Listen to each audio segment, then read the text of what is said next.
네, 오늘 우리에게 주시는 하나님의 말씀 창세기 14장 17절로 마지막 24절까지의 말씀입니다. 한 절씩 여러분 교독하고 마지막 24절은 함께 읽겠습니다. 창세기 14장 17절로 24절까지 말씀입니다. 아브라함이 그돌라오멜과 그와 함께한 왕들을 쳐부수고 돌아올 때에 소돔 왕이 시외 골짜기 곧 왕의 골짜기로 나와 그를 영접하였고 멜기세덱이 떡과 포도주를 가지고 나왔으니 그가 아브라함에게 축복하여 이르되 천지의 주제이시오 지극히 높으신 하나님이여 아브라함에게 복을 주옵소서.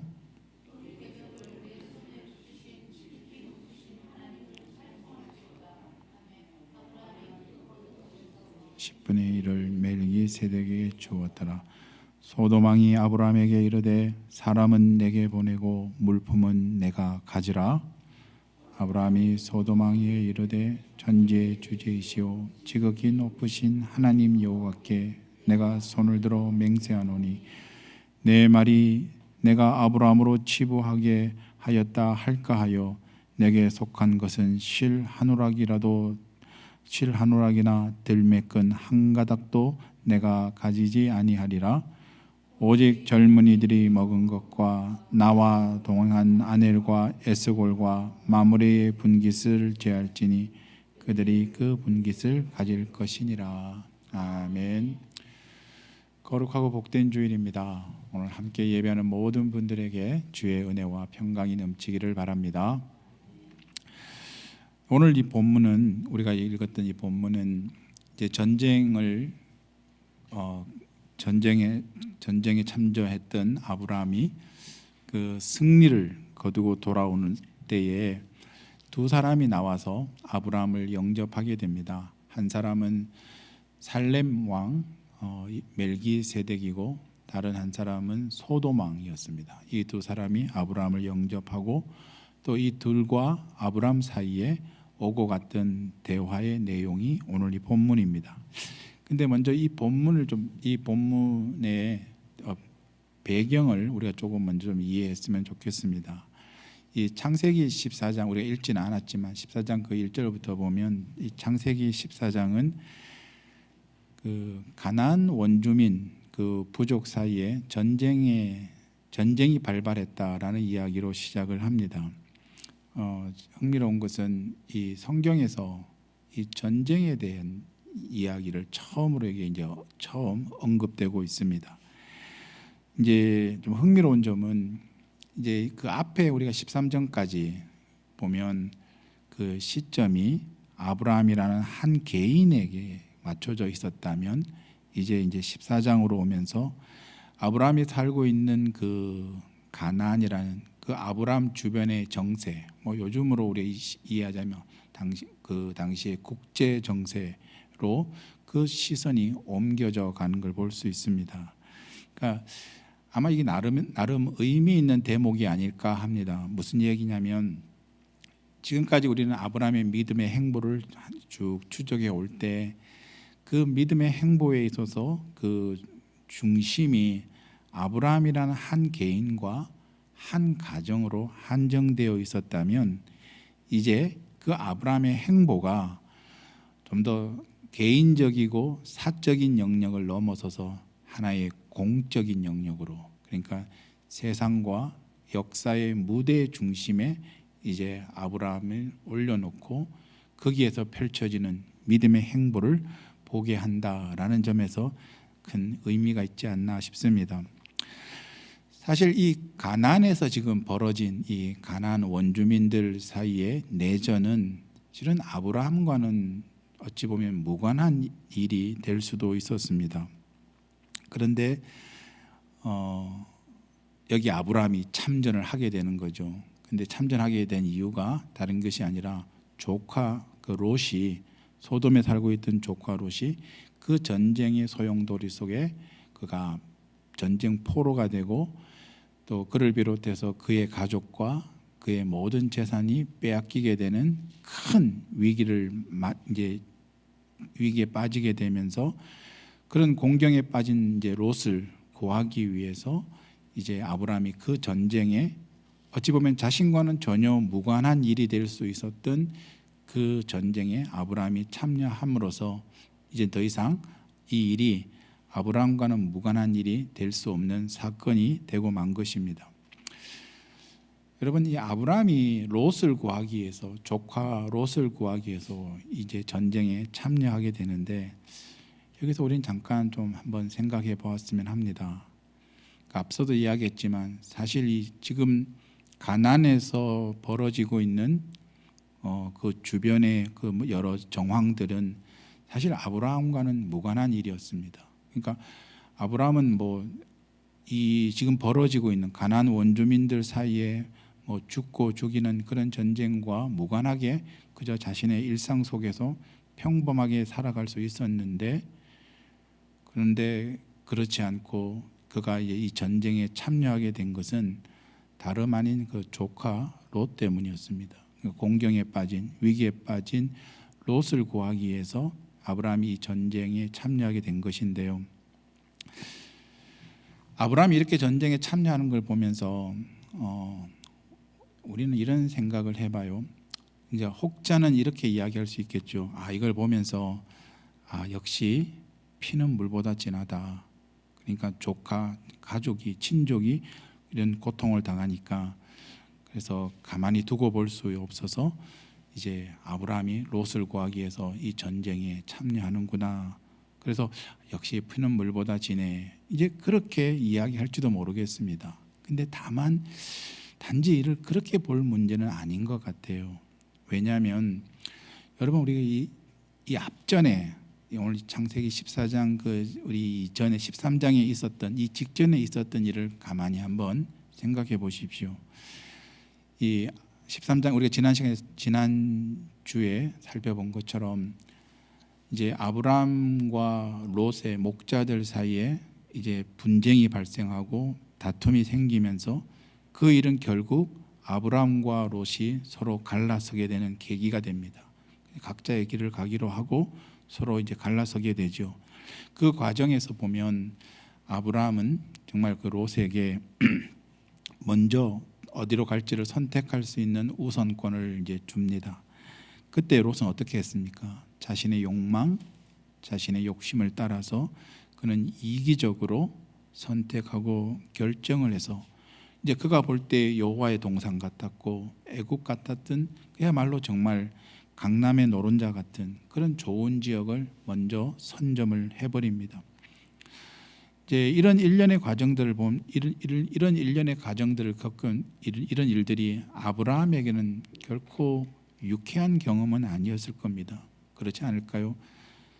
가족, 친족과 헤어지게 되고 혈육과 헤어지게 되고 또 그 과정에서 누군가의 어떤 이기적인 그 선택과 결정에서 손해를 보는 감정적으로, 정서적으로 또 경제적으로 어떤 손해를 겪는 이 일련의 과정을 아브라함이 이제 겪어내면서 지나오면서 그 일은 아브라함의 기억 속에 결코 유쾌하거나 좋은 기억으로 남아 있지는 않았을 겁니다.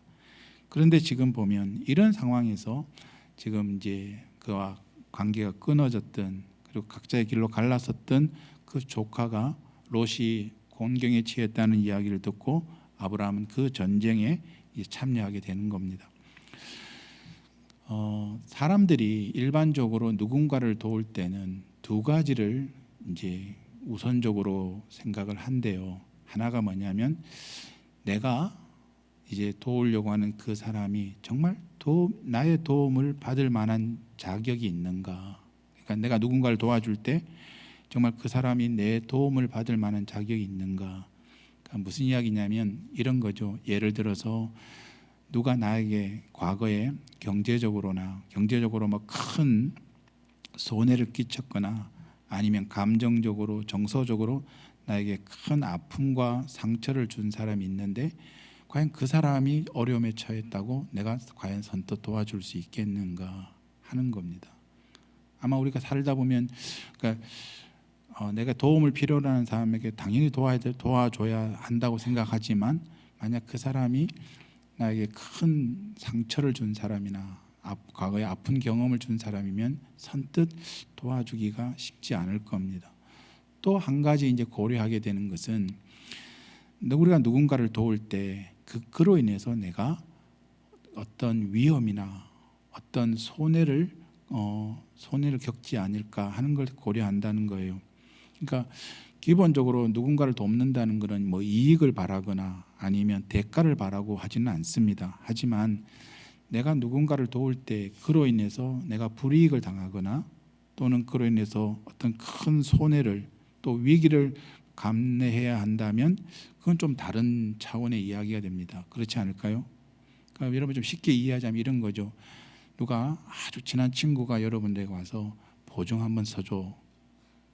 근데 그 담보가 아주 큰 보증을 서달라고 하면 아무리 친한 친구라도 또 그 친구가 정말 어려운 상황에 있더라도 그래 선뜻 도와줄게 하기가 쉽지 않다는 겁니다. 그러니까 도와주고 싶어도 그 도와주는 것으로 인해서 내게 어떤 경제적으로 큰 손해를 끼치거나 그로 인해서 내가 더 어려워질 수 있다면 아마 누구라도 이제 망설여지고 또 주저하게 되지요.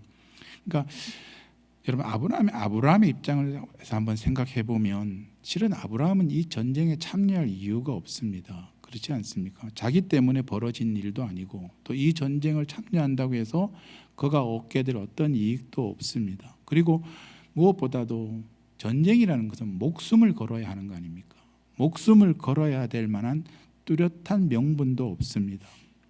그러니까 지금 아브라함 입장에서 보면 지금 롯에게 벌어진 일은 실은 롯이 자신이 선택한 일에 대한 대가를 치르고 있는 것처럼 그렇게 보일 수도 있다는 겁니다.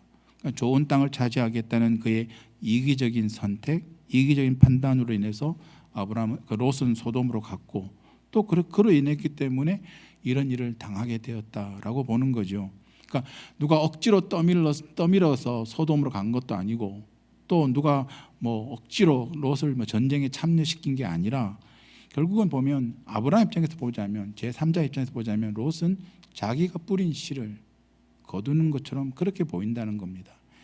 그리고 이 전쟁에 참여한다는 것은 실은 아까도 얘기했지만 목숨을 걸어야 되는 생명을 걸어야 되는 정말 엄청난 위험을 감수해야만 일입니다. 그렇지 않나요? 그러니까 이건 전쟁 놀이를 하고 있는 게 아닙니다. 그러니까 살기 위해서는 누군가를 죽여야 되고 그렇지 않으면 내가 죽을 수 있는 것이 바로 전쟁입니다. 물론 여기 계신 분들 중에 전쟁을 직접적으로 경험해 본 저를 포함해서 전쟁을 직접적으로 경험해 보지 않은 분 대부분들이 그렇기 때문에 그 전쟁의 참혹함, 그 실상을 다 깨닫지는 못할 겁니다. 다 실감하지는 못할 겁니다. 그렇지만 분명한 것은 그만큼 전쟁에 참여한다는 것은 자신의 목숨을 잃을 수 있는 그 위험을 감수하면서도 해야만 하는 일인 거죠. 그런 면에서 보면 아브라함 입장에서 보면 지금 롯이 이런 어려움에 처했다는 이야기를 들었을 때 옛날에 그 가인이 했던 말이 있잖아요. 가인이 했던 말을 가인이 이렇게 이야기하죠. 내가 아우를 지키는 자입니까? 라고 했던 것처럼 아마 그 롯이 이런 공경에 처했을 때 도움을 이렇게 요청했을 때 아마 아브라함은 정중하게 내가 조카를 지키는 자입니까? 라고 해도 그렇게 도움을 요청해도 뭐 누구 하나 뭐라 할 수 없는 그런 상황입니다. 근데 아브라함은 그렇지 않았다는 거예요. 그러니까 아브라함은 이 롯이 어려움에 처했다는 소식을 듣자마자 그를 구하기 위해서 사병을 데리고 전쟁에 참전하게 됩니다. 그러니까 이런 아브라함의 행동, 이런 아브라함의 모습을 보면서 우리는 이제 다시 한번 생각을 해보게 되는 겁니다. 이 아브라함이 롯을 구하려는 모습에서 어쩌면 우리는 이 죄인을 구하는 예수님의 그 모습을 한번 생각해 볼 수 있지 않을까 하는 겁니다. 무슨 말인가 하면 정말 자격이 없는 사람인데, 그러니까 도움을 받을 만한 자격이 없는 사람을 아무런 이유 없이 어떤 조건 없이 심지어는 자신을 희생하면서까지 또 위기를 감수하면서까지 롯을 구하려고 하는 이 아브라함의 모습에서 죄인을 구하려고 하시는 예수님의 그 모습을 생각해 볼 수 있지 않을까 하는 겁니다. 사도 바울은 이 로마서 5장에서 예수님의 구원을 이야기할 때 이렇게 얘기합니다. 예수님은 우리가 아직 죄인 되었을 때에, 우리가 아직 연약할 때에, 그리고 우리가 원수 되었을 때에 우리를 위하여 구원하셨습니다 라고, 구원은 이런 하는 자격이 없는 자를 아무 이유 없이, 아무런 조건 없이 구원하신 하나님의 전적인 은혜입니다 라고 바울은 그렇게 예수님의 구원을 설명합니다. 물론 지금 이 창세기에서 이 보이는 아브라함의 모습과 예수님의 그 십자가의 구원을, 이 둘을 직접적으로 연결시키는 것은 조금 심한 비약이라고 생각할 수는 있을 겁니다.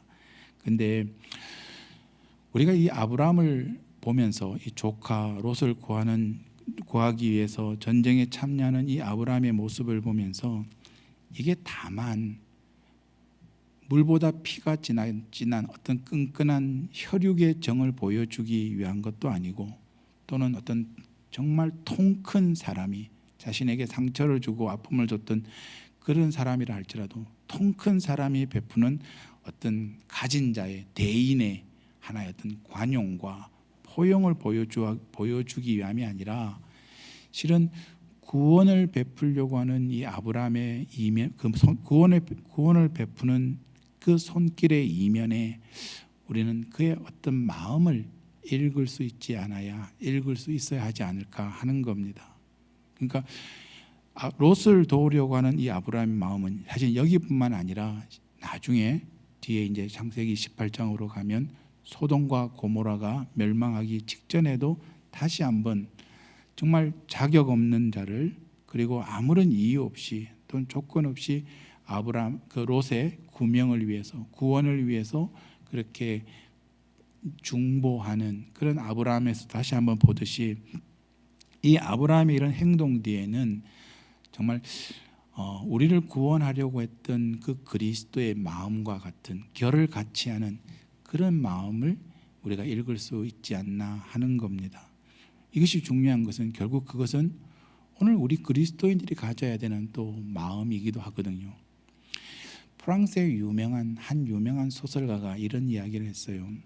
한 번쯤 여러분 들어보셨을 건데, 사람이 생각 없이 살면 사는 대로 생각하게 된다라는 말을 했습니다. 그러니까 생각 없이 그저 살면 그냥 사는 대로 생각하게 되는 것, 그게 인간이라는 거예요.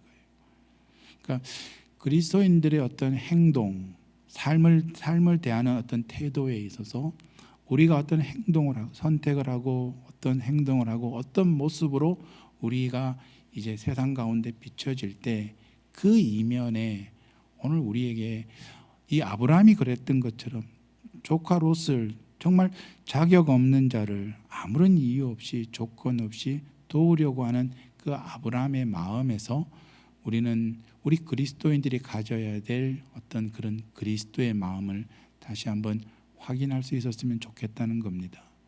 그래서 로마서 12장에 가면 그리스도인들의 삶은 이래야 돼라는 여러 가지 이야기들을 쭉 합니다.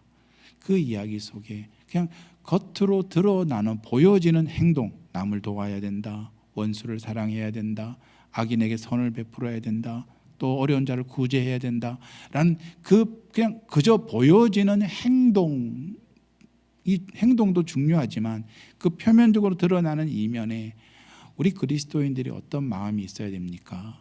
하는 걸 우리가 잊지 말아야 한다는 겁니다. 그러니까 행동으로 드러나는 것은 비록 적을 수 있어요. 하지만 그 이면에, 그 빌립보서에서 바울이 그러잖아요. 너희는 그리스도의 마음을 가져라. 그리스도의 마음을 가져라.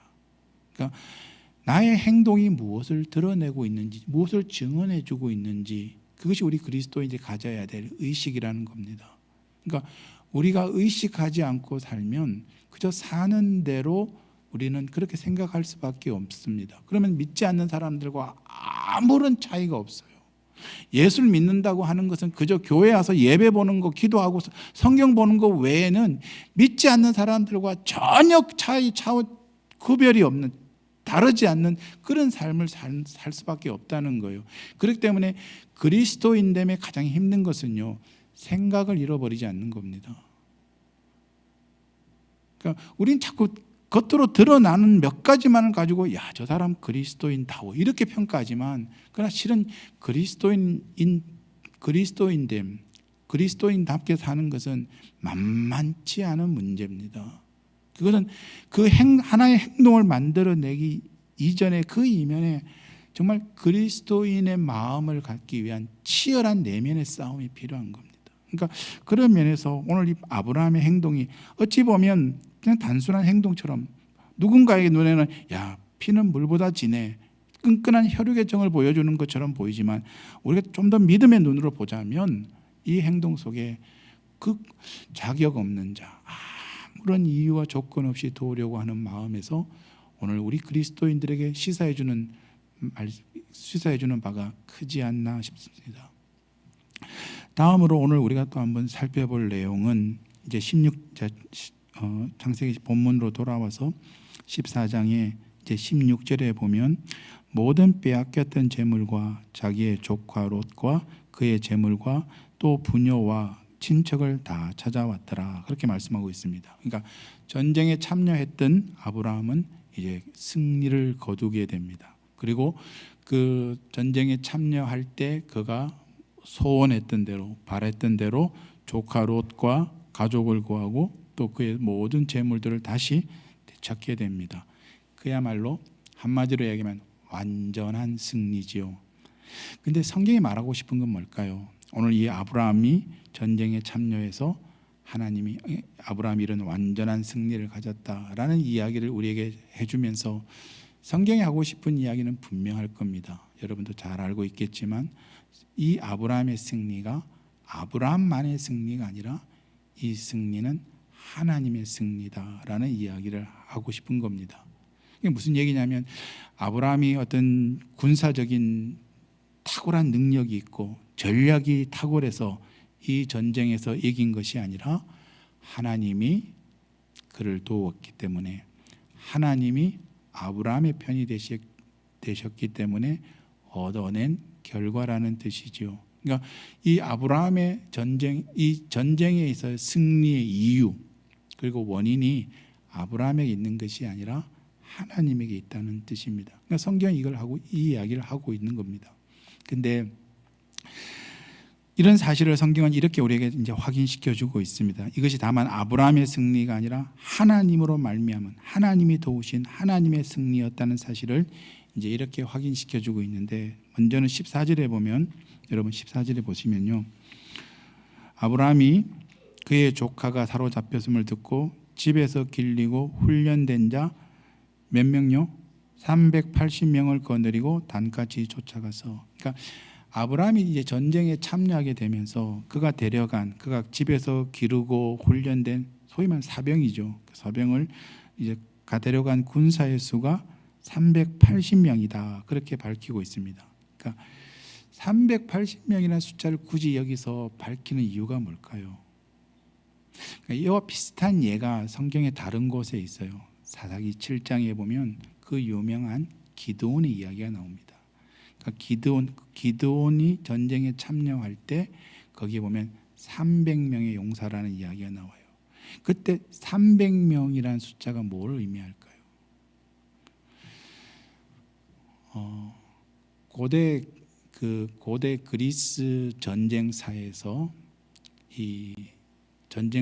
보면 300이라는 숫자는 이런 의미가 있죠. 그 스파르타 군대의 그 정예 군사, 그래서 스파르타 300, 이런 이제 그 고대 전쟁사에서는 이제 300이라는 숫자가, 고대 그리스 전쟁사에서는 300이라는 숫자가 그 스파르타 군대의 정예 군사를 뜻하는 그런 의미예요. 근데 여기 기드온에서 300은 그런 의미는 아닙니다. 그러니까 기드온에서의 300이라는 숫자는 실은 그 전쟁에 참여하려고 했던 처음의 숫자는 32,000명이었습니다. 그 32,000명이 300으로 이제 줄어드는 과정에서 성경이 하고 싶었던 이야기는 이 기드온이 얻게 될 승리가 기드온의 승리가 아니라 하나님의 승리라는 것을 이제 말하고 싶었던 거죠. 그러니까 마찬가지로 이 오늘 아브라함에게 380명이라는 이 숫자도 그런 의미라고 봅니다. 그러니까 기드온의 300용사가 이것이 기드온의 힘으로 이루어낸 승리가 아니라 하나님이 도우셨고 하나님의 승리를 의미했던 것처럼, 그러니까 아브라함에게 380이라는 숫자는 정말 아브라함이 가진 능력이나 실력이나 어떤 조건으로는 이 전쟁을 이길 수 없는 전쟁이었다고 보는 겁니다. 그런 싸움에서 아브라함이 전쟁에서 이길 수 있었던 것은 바로 하나님이 아브라함의 편이 되고 아브라함을 도우셨기 때문에, 그렇기 때문에 이것이 하나님의 승리라고 말하고 싶은 겁니다. 그리고 또 하나 보면 이제 이것이 하나님의 승리임을 우리에게 성경은 이렇게 확인시키고 있어요. 자, 14장 19절하고 20절인데요.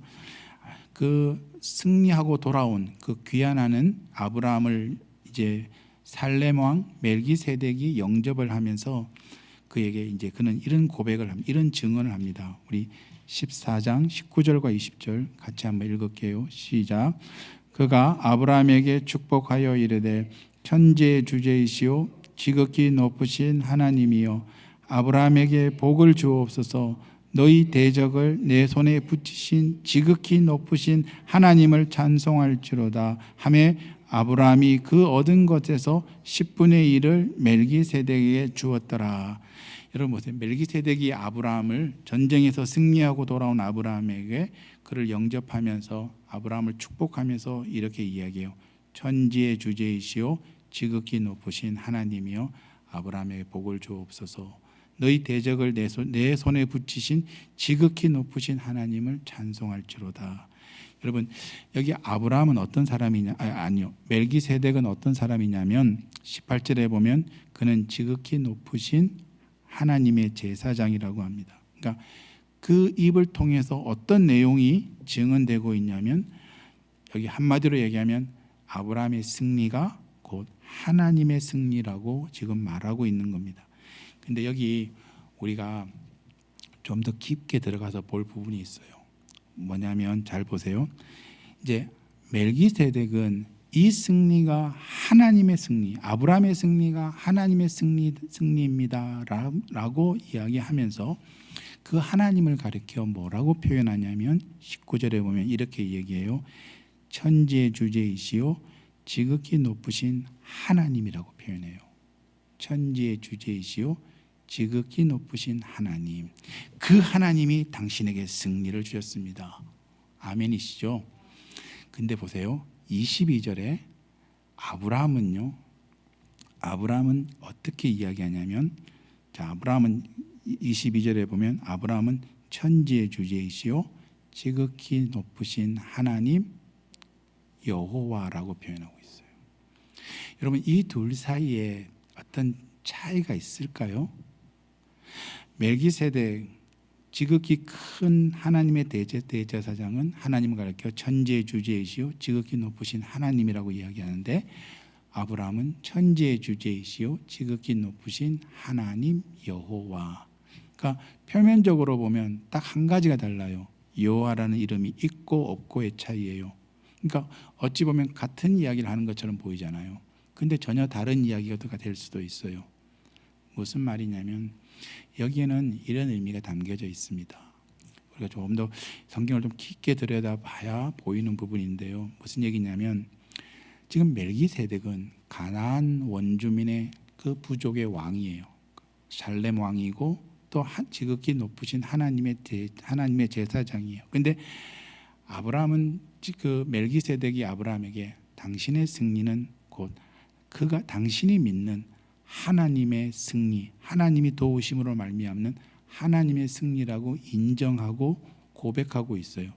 근데 거기에 아브라함은 한 걸음 더 들어가요. 그래서 뭐라고 했냐면 그 하나님, 나에게 승리를 주신 하나님은 바로 여호와 하나님이십니다. 어떤 차이가 있을까요? 그러니까 사실 이 여호와라는 이름이 처음으로 우리 사람들에게 소개된 것은 출애굽기예요. 그죠? 출애굽기 3장에 모세에게 알려졌지만 성경은 지금 멜기세덱과의 표현과 아브라함의 표현 속에 여호와라는 이름을 넣고 있고 없고의 차이를 통해서 성경은 이런 이야기를 하고 싶은 거예요.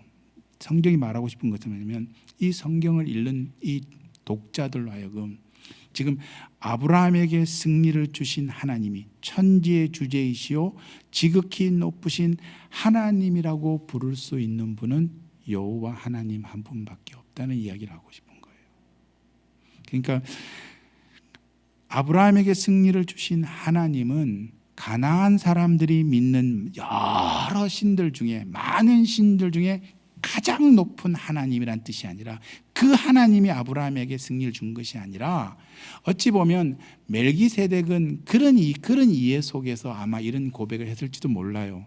그러니까 멜기세덱이 여호와 하나 이스라엘의 하나님, 아브라함의 하나님, 이스라엘의 하나님, 여호와 하나님을 알고 고백하겠다기보다는 하나님 그가 믿는 많은 신들 중에 아브라함의 신이 가장 높은 신입니다. 천지의 주시이시고 최고의 신입니다라고 그렇게 그것이 하나님의 승리라고 그렇게 고백하지만 성경은 이 아브라함의 입을 통해서 바로 그 하나님이 아브라함의 하나님이고 이스라엘의 하나님이고 곧 그 하나님은 여호와 하나님이시다. 그러니까 이것이 우리의 아브라함의 믿음의 하나님의 믿음의 기초고 토대고 더 나아가서 이것은 이스라엘이 믿는 믿음의 기초라고 가르치는 거예요.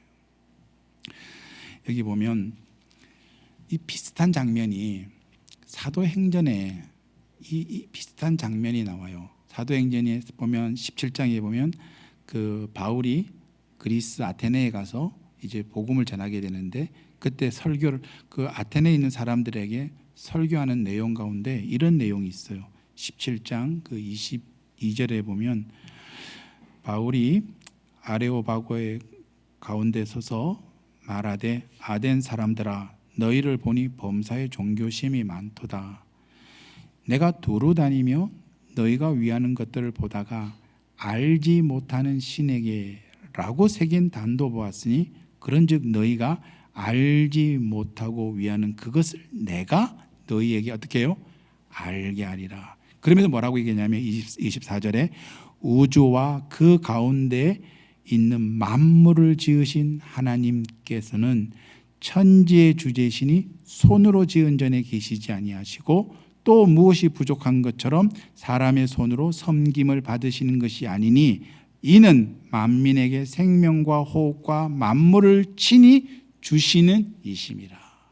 그러니까 아덴의 많은 사람들이 여러 가지 신들을 섬기는데 그 가운데 알지 못하는 신에게 라는 걸 보면서 바울은 그 알지 못하는 신이 누군지 아냐? 내가 알게 해주겠다. 그 하나님은 살아계신 하나님, 천지의 주제이신 여호와 하나님, 그 하나님이 참 신이다. 그렇게 이야기하고 있는 거예요. 그러니까 성경이 이 사도행전에서 보듯이 지금 아브라함의 이야기를 통해서 성경은 그 성경을 오늘 모세오경이 모세에게 쓰여졌다고 본다면 그 모세오경을 읽는 독자들은 1차 독자들은 이스라엘 백성이겠죠. 그 이스라엘 백성들에게 하고 싶은 이야기가 뭐냐면 가나안의 그 세상의 가나안이라는 어떤 세상의 중심 속에 그 무대 속에서 그 펼쳐지는 그 전쟁 가운데서 아브라함에게 승리를 주신 하나님은 가나안의 여러 어떤 신들 가운데 가장 높은 힘이 가장 센 위대한 신이 아니라 그분은 바로 너희가 믿고 있는 여호와 하나님. 그는 온 우주를 창조하고 만물을 주관하고 다스리시는 그 하나님, 그리고 너희를 애굽에서 구원해내신 그 여호와 하나님이 바로 아브라함의 하나님이었고 아브라함의 승리를 주시는 하나님이었고 그리고 너희가 믿는 하나님이다. 그래서 그 하나님을 알게 하고자 하는 거예요. 그러니까 여러분 하나님을 드러내는 것, 그것이 그 하나님의 하나님 되심을 드러내는 그것을 우리가 알 때 그것이 우리의 믿음의 기초고 토대가 되는 겁니다. 그러니까 특별히 재미난 것은 보세요. 창세기 13장의 마지막에 창세기 13장은 이렇게 끝이 나요. 어떻게 끝이 나냐면 창세기 13장 그 18절에 이에 아브라함이 장막을 옮겨 헤브론에 있는 마므레 상수리 숯불에 이르러 거기에 거주하며 거기서 여호와를 위하여 제단을 쌓았더라. 그러니까 아브라함이 그 롯과 갈라지면서 그 사건에서 마지막은 아브라함이 헤브론에서 제단을 쌓고 여호와의 이름을 불렀더라. 그러니까 아브라함이 섬겼던 하나님은 그저 헤브론에서 아브라함의 가정을 지키고 아브라함을 도우시는 그냥 한 가정의 일개의 한 부족의 하나님이 아니라 오늘 이 이야기 그 하나님을 역사의 무대 중심에 가지고 와서 이 가나안에서 벌어지는 이 모든 전쟁과 그 속에서 고난받고 어려움 당하는 그 믿음의 사람들을 도우시는 하나님이 바로 다름 아닌 가나안의 신들 중에 뛰어난 하나님이 아니라 여호와 하나님이시다. 그것이 너희가 믿는 하나님이다. 그렇게 가르치는 거예요. 여러분, 이것은 이스라엘 하나님의 백성이 이스라엘에게는 이 여호와 하나님이 갖는 의미는 굉장히 큽니다. 그러니까 아브라함으로 하여금 그가 지극히 높으신 하나님 여호와 하나님이라고 강조하는 것은 곧 그 하나님이, 그러니까 이스라엘에 믿는 하나님이 바로 창조주 하나님이고 구원자 하나님이라고 그렇게 가르치고 있는 겁니다. 자, 신명기 20장으로 한번 가보세요. 그래서 신명기 20장에 보면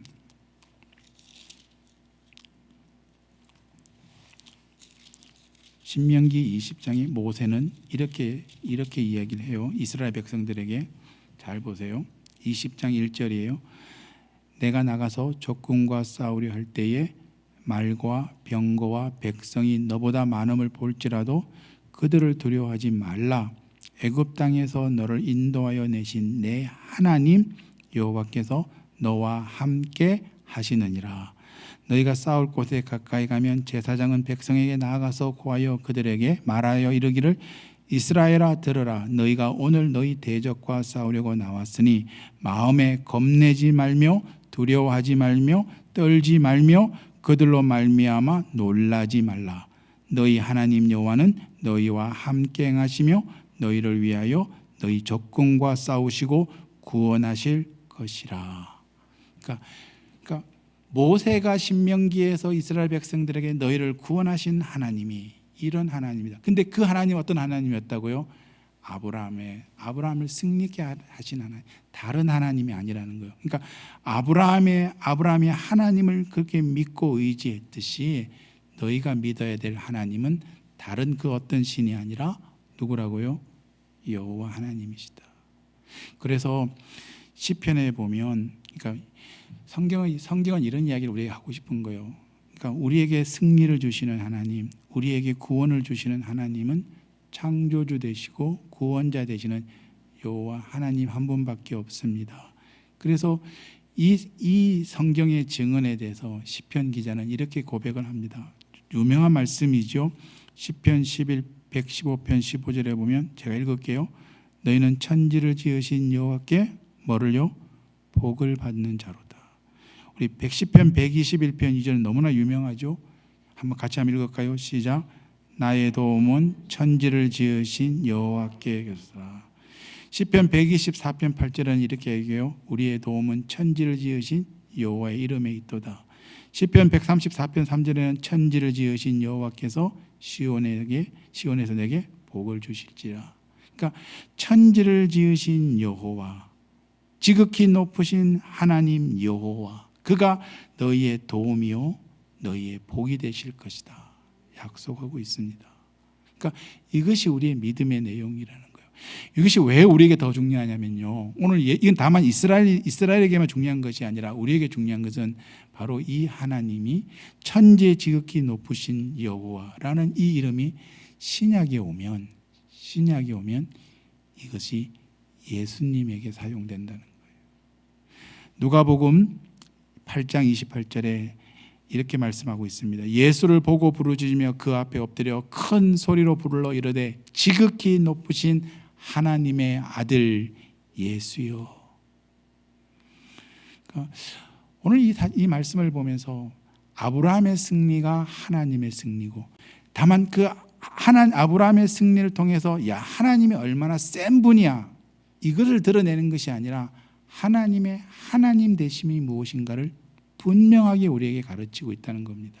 그리고 그 하나님은 바로 여호와 하나님, 창조주 되시고 구원자 되시는 그 하나님이 너희가 믿고 의지해야 될 하나님이시다.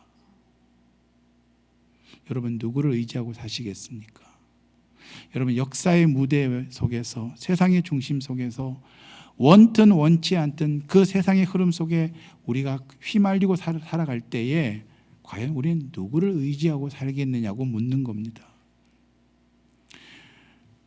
마지막으로 여러분, 마지막에 오늘 보면 아브라함의 반응을 한번 주목해 보세요. 23절, 창세기 14장 22절과 23절 여기 보면요, 같이 읽을게요. 시작.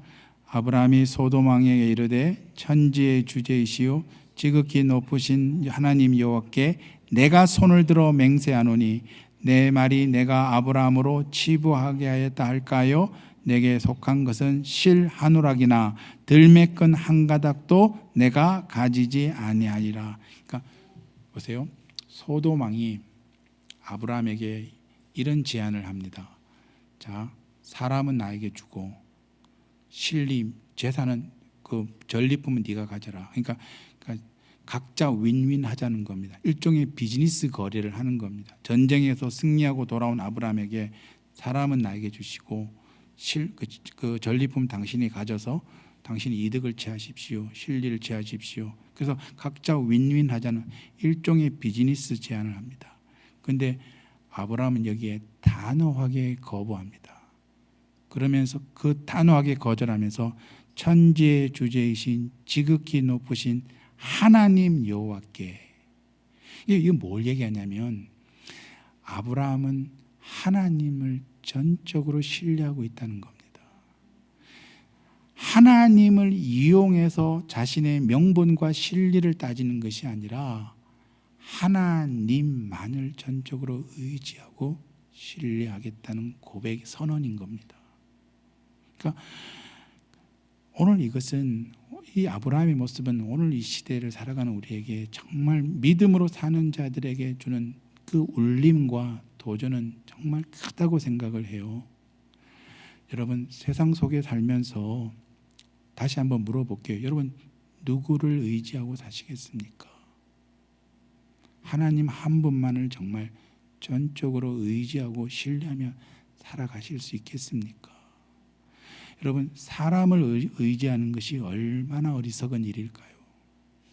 시편 기자는 이렇게 얘기합니다. 시편 146편 3절에 귀인들을 의지하지 말며 도울 힘이 없는 인생도 의지하지 말지니라. 그의 호흡이 끊어지면 흙으로 돌아가서 그날에 그의 생각이 소멸하리로다. 야곱의 하나님을 자기의 도움으로 삼으며 여호와 자기 하나님에게 자기의 소망을 두는 자는 복이 있다. 정말 믿으십니까? 만만치 않은 도전입니다. 하나님 한 분만을 어떻게 의지하고 삽니까? 결코 쉽지 않은 겁니다. 그런데 여러분 이거 하나 꼭 기억하셨으면 좋겠어요. 그렇게 하나님이 나의 도움이요 나의 복이요 하나님만을 의지하고 사는 그 믿음의 인생에게 하나님은 이렇게 약속합니다. 오늘 이 14장 마지막에 아브라함이 소돔 왕의 그 비즈니스 제안을 완전히 거절했을 때, 하나님을 전적으로 신뢰하겠다고 그가 선언했을 때 15장 1절에, 창세기 15장 1절에 하나님은 아브라함에게 이렇게 화답해 줍니다. 아브라함아 두려워하지 말라. 나는 내 방패고 너는 너의 지극히 큰 상급이니라. 하나님 믿고 살아볼 만하지 않나요?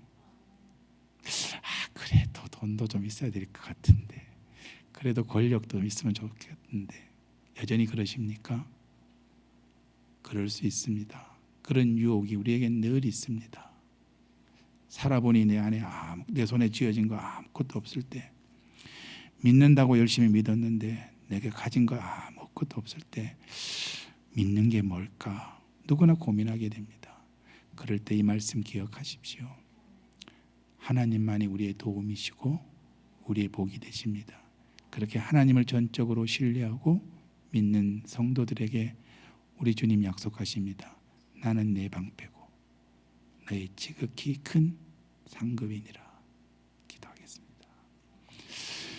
하나님, 예수를 믿고 믿음으로 산다는 것이 얼마나 복되고 얼마나 기쁘고 얼마나 감사한지 모르겠습니다. 정말 예수를 믿을 수 있어서 참 좋습니다. 그런데 하나님 어떡하죠? 오직 하나님 한 분만 신뢰하고 믿음으로 살아가는 것이 너무 힘들고 어렵습니다. 세상의 큰 풍랑 앞에서 그 주변의 여러 소용돌이 치는 주변의 정세와 변화 속에서 정말 믿음 하나 붙들고 살아가는 것은 만만치 않음을 새삼새삼 깨닫습니다. 주님, 그러니 도와주십시오. 믿음 있게 하시고 주님만 바라보게 하시고 전적으로 주님만 의지하며 주님과 동행하는 믿음의 삶을 살아낼 수 있는 우리 모든 성도들 되게 하여 주옵소서. 주님이 우리 아브라함에게 하셨던 약속, 나는 내 방패요 너의 지극히 큰 상급이니라 하는 약속 하나 붙들고 오늘도 당당하게 믿음으로 사는 모든 성도 되게 하여 주옵소서. 예수님의 이름으로 기도 올리옵나이다.